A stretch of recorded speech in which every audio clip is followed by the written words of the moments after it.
Yeah, I mean, they run the ball. They're physical. The O-line, extremely athletic, have been playing together for a long time, fire off the football.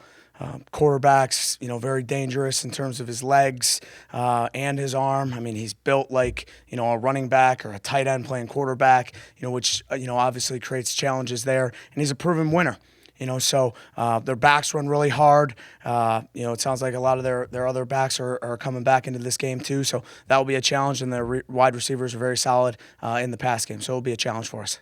When you look at the Nebraska game program record, 9 sacks, and you look at the 2 previous games, no sacks. So how does it go from so many opportunities to then you get home for a program record 9 times? Yeah, I think it goes back to just you continue to get better every single day, right? And you continue to overemphasize things, right? You may tweak a little bit of things in practice, and then obviously with the situations, in that game, right? There's some, advantageous situations where we can take advantage, down and distance wise, pressure wise, whatever we need to do to create those pressures. But I think again, it's a collective effort of continuing to do it, and then knowing that and understanding that you have the right plan and you have the right people in the room, and you just keep working and working and working. Eventually it will click, and really excited for them to take the next step. Where is Carter Mann's growing the most? Yeah, I mean, I remember talking about after Ohio State that, I was very pleased with how he played, and I think he's, taken that next step. And then you see him versus Purdue, then you see him in this game versus Nebraska. I think his improvement the most is his confidence. There was always that there, right? And then it's, this is a developmental program, and that's where I get so excited to watch him, right, continue to grow, because he's seeing it for himself, right? Like, as coaches, we believe in you, right? But then you got to believe in yourself, right? And I think he is starting to have that confidence, have that dark side that we keep talking to him about. And I'm just really proud of the player he's becoming and the man he is.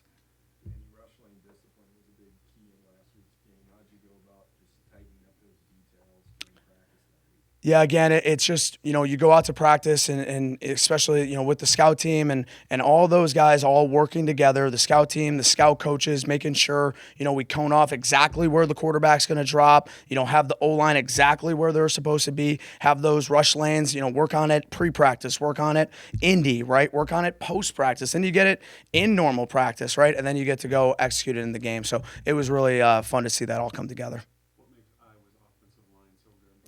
Yeah, I think they just play so well together as a unit, right? And I think that's where they're really dangerous, is they love to get after it and run the ball. I think they're averaging like 192 yards rushing, right? So they play really well together. They play really fast together. They're always aligned on the same page in terms of protection, right? They're really good at passing off twists. That's something that, that we've been really good at the last couple of weeks. That's going to be a challenge for us because they're such, good guys at blocking those and communicating, and, they present challenges that way. But I think it just goes back to they've been playing together for a long period of time. They have a great tradition at Iowa in terms of the O-line. They're coached very well. They've always been coached very well.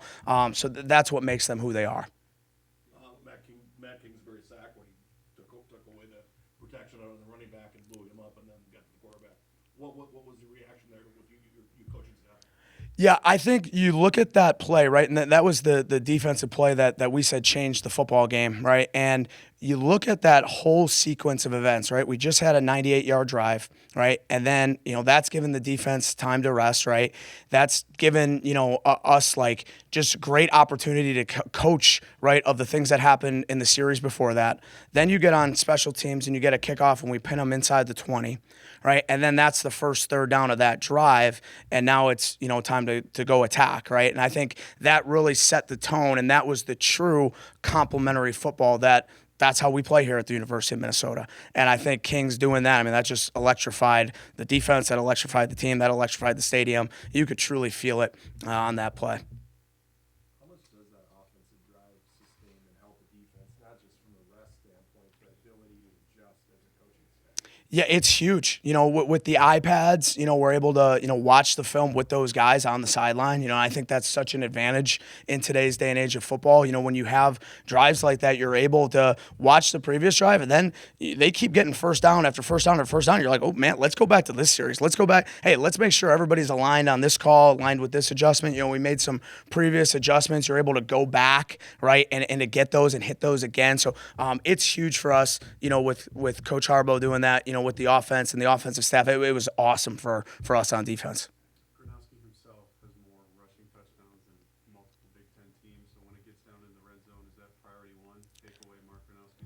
I think that's priority one, even up the field. I mean, you see it versus Penn State, right? He takes whatever it was, 70 yards, 65 yards, whatever it was, right? To, just on a basic, I think that was first down or P and 10 maybe, right? So at all times, you got to know where he is. He can keep the ball, whenever he wants. You could see that last counter at the end of the game. That's a basic counter play that he keeps, right? So you always have to have eyes on him and understand where he's at. Obviously, on third down, critical situations, especially shorter yardage, you're always usually aware of the quarterback, right? But, what he does is he presents a challenge where you got to know where he is all the time, especially in passing too, where now he can, hurt you and scramble and things like that. So it will be an extreme challenge for us to make sure we have our eyes on him. You've been with PJ for about 13 years now, and now he's the second longest tenured head coach in the Big Ten. Where have you seen him adjust and adapt over the years? It's awesome. I mean, the program's a developmental program, right? It's a developmental program for our players, but it's also a developmental program for our coaches. It's a developmental program for everybody in the organization, especially Coach Fleck, right? To see him from even Western Michigan to the leader he is now. I mean, that's, again, why have we had, staff members be here for a long period of time like that? I love working for Coach Fleck because of that leadership, and because of that drive that he has every day, the way that we're able to adapt. College football is changing, right? It changes every single year. To see him not change but adapt, it's been huge. It's been awesome, and I'm so proud of him as our head coach, and I'm proud to work for him every single day. You're really able to mix and match your linebackers based on the situation and what you're trying to accomplish. What type of progression do you notice in that group as a whole? Yeah, number one, that group is so selfless, right? And I think it takes especially in today's day. I just talked about college football changing, right, with NIL and transfer portal and all that stuff. Like, you're able to mix and match and take some guys off and put some guys in. In a average program, right? Guys would say, well, why are you taking me off the field? This program, it's like, hey man, like they're getting excited to see those guys, have their opportunity, right? When I watch the film, I don't just watch the guys on the field, right? I watch the sideline as well, right? It takes me about 6 hours to actually grade the tape, right? But when I watch, like you watch a Kingsbury sack, right? That could easily be Maverick, right? But I look on the sideline and Maverick's like going nuts on the sideline, right? For Kings, right? Like that's what makes that room really special. I think that's what makes our defense really special, right? We're selfless, and we're going to continue to mix and match those guys. Just put them. We have guys that have all different skill sets, and get those guys out there in different situations, and just keep experimenting, with that and see where it goes. With the way the linebackers have been playing, how would you grade Mariano through 7 games as the linebacker coach now?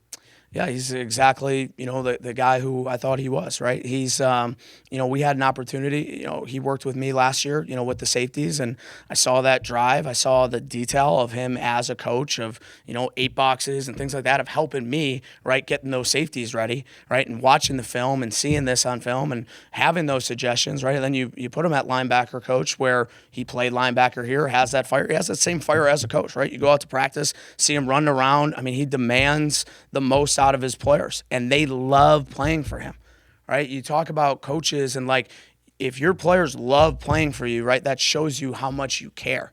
They don't care about how much you know, right, until they know how much you care. And the way he cares, the way he, his drive, I mean, it's impressive for how young he is, with the command he has and the detail he has. He's going to be an outstanding football coach. Anything else for Coach Collins? All right, thanks, Coach. Thanks, guys. Have a great day. Back at the Nebraska game, the 98-yard drive is one that stands out. What was it like to call that, experience it, and see it result in a touchdown? Well, I didn't really get to reflect on it until after the game. The first thing I thought of when we were on the -2 was get out of backed up. That's the first goal of getting out of backed up is getting out of backed up.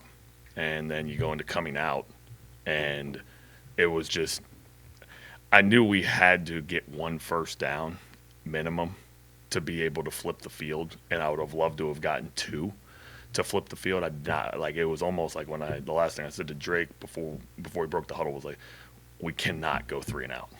And because it was just going to put them in a better spot to get points, and I think the score was 7-6 at the time. The 3rd and 3 was a critical play in that drive. We got great den on the first play of that drive. I think we picked up 4 or 5 yards on the inside zone play. And then those 3rd and 3, And I called that play for a shot for Darius to the field. He motioned from the boundary to the field, and we called that to hopefully get a one-on-one matchup on the linebacker. They got zone, and Drake did exactly what we talked about all week, where if he caught zone on that, his eyes were immediately going to go to the boundary, and he drilled the ball to Lemecki for a first down, and then we just kind of went, and then they kind of adjusted in drive, and they went to a 5D lineman package on the touchdown, and we got to a different play, and it worked out where we took a shot and they capitalized. It was good execution. It was a mentality drive. It was a statement drive. You look back on those kind of drives at the end of the year, so far in the season, that was one of them. And then Buffalo at the end of the game when we finished 9.5 minutes, those kind of moments are things that as an offense you want to rally behind when adversity strikes, and I think the guys really responded, and I was proud of them. Hey, Greg, PJ mentioned after the game that Drake mentioned got you a different play. Yeah. Got you into a better run. Oh, yeah. That typical game, how often does that happen? And just to a layperson, how difficult is that for a freshman quarterback? It's hard. I don't, I think it was asked in one of the production meetings going into TV, into the game, it was asked, as Drake exceeded my expectations, and I responded with no. I don't think he'll ever meet our expectations. And each week he gets more. And we keep pushing it on him because not only do I just want to continue to develop him, we also want to make sure that, years down the road, he's had so many experiences that there's nothing that he gets into a game that he can't handle. And that's the one thing I learned from last year with Max was there was a lot of situations that he was able to handle on his own that Drake's learning on the fly. There was a situation where we caught it. It was in a 2-minute drive. We caught a particular coverage, and it was a coverage that he hadn't necessarily seen yet. He saw it on the sideline last year. He's seen it before in practice, not necessarily repping it. And he put the ball down the field to Jameson, and we were talking about that on Sunday. And I said, hey, you might catch this coverage again, and you got to be able to know where to go with the football based off of that without even practicing it.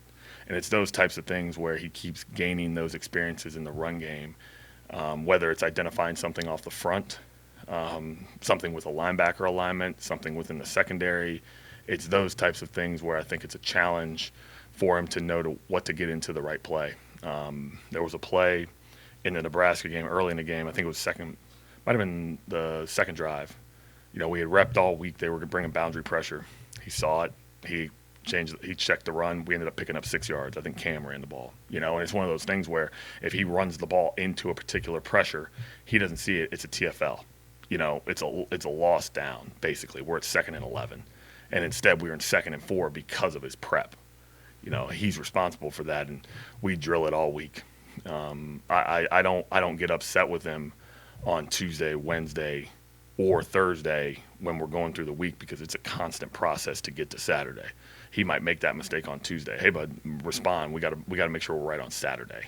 And it's a challenge, but it's a challenge he accepts weekly, and he doesn't want it any other way. He'd be upset with me if I took less off of his plate. Does that happen a lot in the game? Yeah, it happens all the time. All the time. Yeah, all the time. So it's like, because he might not alert the play, but he's looking at something, and in particular games, he might have a play in his head based off of a formation that he has to get to that we can't build into the play, and so it's fun. It's a challenge. It's something that we both embrace and we both love. Is Parrish still in the rotation receiver-wise, or where is he? Yeah, he's continuing to develop, and we want to use our playmakers the best we can, but we want to continue to develop all those guys in that room and use them as necessary. But that's how it's kind of been with him. He's been playing great on defense too, and so I know we're excited about that as an organization.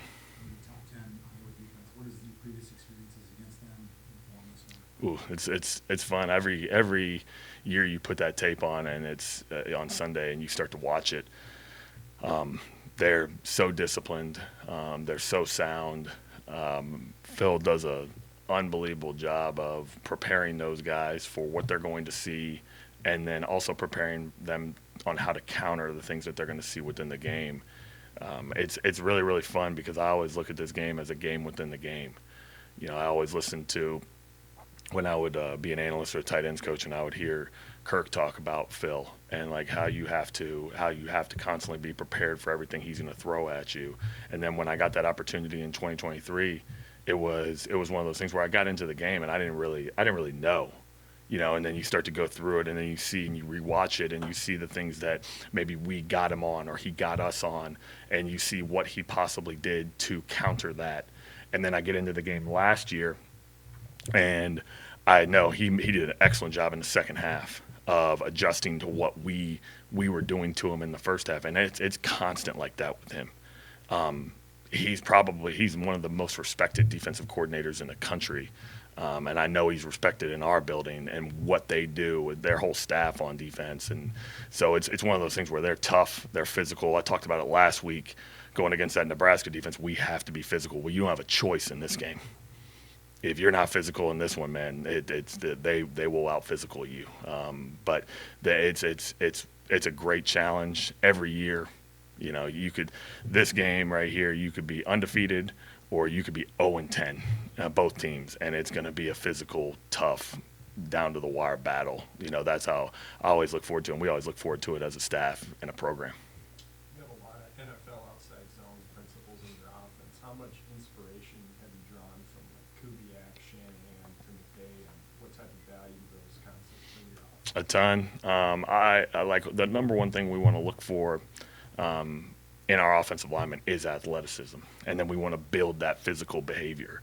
You want the big guys up front, but you want them to be able to run, you want them to be able to move, and that's what it kind of went to. And I think part of it is I looked at things in the NFL, and so much of the stuff starts with the outside zone because the run action pass off of the outside zone is really beneficial.